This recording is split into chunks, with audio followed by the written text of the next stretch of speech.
kulanti waxaan wanaagsan saaxiibada qiimaha badan ku soo dhawaada Goal 24 waxaan halkan idinku soo gudbin doonaa sheekooyinkii ugu xisaab badnaa ee ku soo kordhay hadal haynta kooxaha ugu tankuubeen tartamada qaaradaas Yuruba haddii aad la socotay wararkii ugu dambeeyay maxaa hadda ka soo baxay sheekooyinka ciyaarahaasi halkan waa Goal 24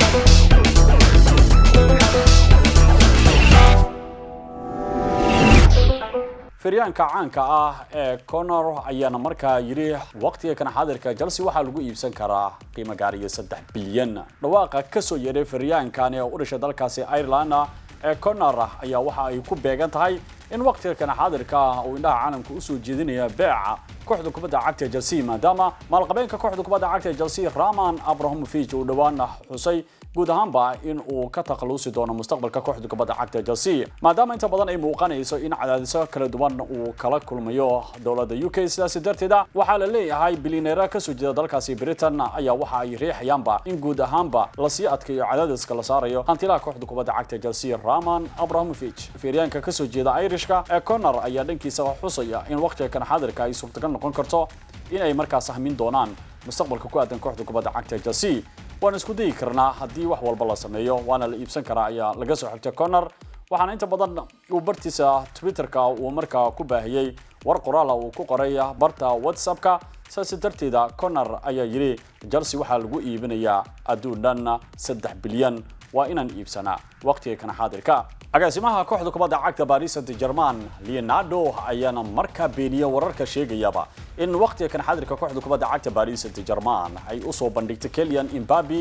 lacago waali ah taas oo waqtiga kan xaadirka la sheegayo in ciiraankaasi ay ku sii karto magaalada Paris ee dalkaasi Faransiiska laacibkan ka tirsan kooxda kubadda cagta Paris Saint-Germain ee Kylian Mbappé ayaa maalmihii ugu dambeeyay bas weyn loo hadalhayay in ciiraankan isbedel xoogan uu la soo baxay kadib markii laacibku uu yiri waxaan go'aansanayaa guud ahaanba inaan ka dhaqaaqo kooxda kubadda cagta Paris Saint-Germain wixii ka dambeeyay xil ciyaareedkani warbaahinada reer Yurub ayaa qaarkoodba waxa ay tilmaamayeenba in loo soo bandhigay heshiis muddo 2 sanadood ah taas oo sanad walba Kylian Mbappé uu qaadan doono adduun dhan 100 milyan labada sano ee loo soo bandhigana waxa wadar ahaan uu qaadan doona 200 milyan oo lacagta Euro-ga agaasimaha Sporting kooxda kubadda cagta Paris Saint-Germain Leonardo waxa uu leeyahay waxba kama jiraan hadal haynta isdhaafsanayaan warbaahinada reer Yurub waxaan qiraynaa in aysan jirin wax wada hadal ku aadan iyo lacagaba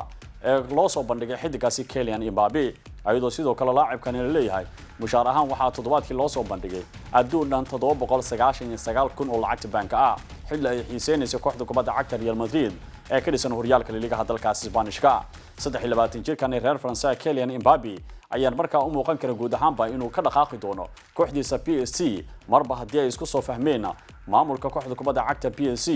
in markaa guud ahaanba la iska fasaxo xidigan Kylian Mbappé oo mar walba ku cagajugleeniyo in uu ka dhaqaaqi doono kooxda kubadda cagta Paris Saint-Germain laacibka kooxda kubadda cagta Manchester United Edinson Cavani ayaa dhinaca kale waxa uu diyaar u yahay u dhaqaaqista horyaalka liigaha wadankaas Isbaanishka ciidankan u dhashay dalkaasi Uruguay ayaana maalmihii ugu dambeeyay la tilmaamayaba in uu diidanaa dhowr dalab ee ka soo gaaray koonfurta America waxaana uu aad isku qancinayaa 35 jirkani in uusan meel kaga dhaqaaqi doonin ciyaaraha Yurub sidaas darteeda laacibkan ayaa dooranayaba inuu u dhaqaaqi doono horyaalka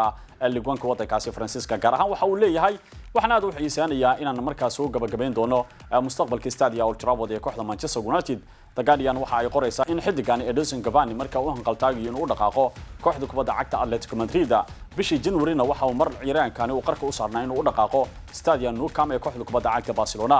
xidigan ee u dhashay dalkaasi Uruguay Edinson Cavani ayaa sidoo kale markaa diiday dalabkii ka soo gaaray isbuucii hore ee kooxda kubadda cagta Al Rayyan ee ka dhisan horyaalka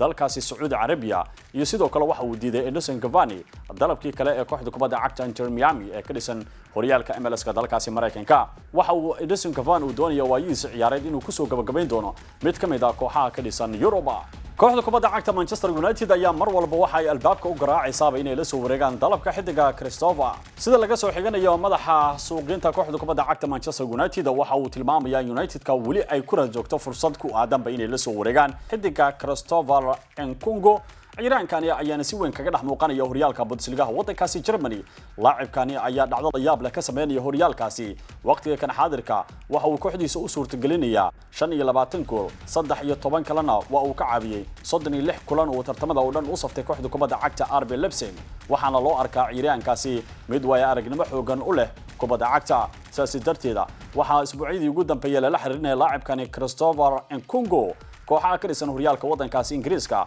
sida Manchester United, Arsenal waxaana la sheegay in kooxda kubadda cagta RB Leipzig ay diyaar u tahay xil ciyaareedkani markuu dhamaado 24 jirkaasi inay fasaxi doonaan laakiin waxay ku xiran tahay inay helaan qiimo gaaraya 62 milyan oo lacagta banka ah. Manchester United waa ay ku qasban tahay in ciyaaraankaasi ay la soo wareegaan laakiin waa inay bixiyaan adduun dhan ugu yaraan 60 milyan oo lacagta Euro-ga si ay u helaan ciyaaraankaasi.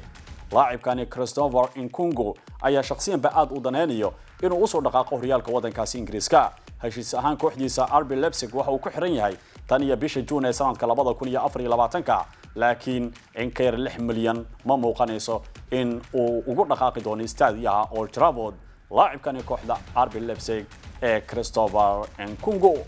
kooxda kubadda cagta Fiorentina ee ka dhisan horyaalka dalka Talyaanigana waxa ay dhankeeda xusaysaa inaysan xil ciyaareedkan fasaxi doonaan laacibkooda Nikola Milenkovic. ciyaarankani ayaa ka mid ahaa bishii January xidigihii ugu hadalhaynta badnaa ee suuqa laakiin kooxii aadka markaa loola xiriirinayo laacibkaasi dhamaantooda waa ay ku guuldareysteen. agaasimaha kooxda kubadda cagta ee Fiorentina ayaana markaa yiri ma suurtagelayso waqtiga kan xaadirka inay gacantooda ay ka bixiso kooxda Fiorentina xidiga Nikola Milenkovic. ciyaarankani ayaa markaa aad u doonayay shakhsiyan inuu ku sii sugnaado kooxdiisa xilli la leeyahay waa ay ka faa'iideysan kartaa kooxda kubadda cagta Fiorentina maadaama dhaqaale xumo aad u baahsan soo wajahay. sida darteeda Nikola Milenkovic ayaana markaa sii joogi doona xil ciyaareedka soo socda kooxda kubadda cagta Fiorentina sida warbaahinada qaar ee dalkaasi Talyaaniga ay daawacayaan.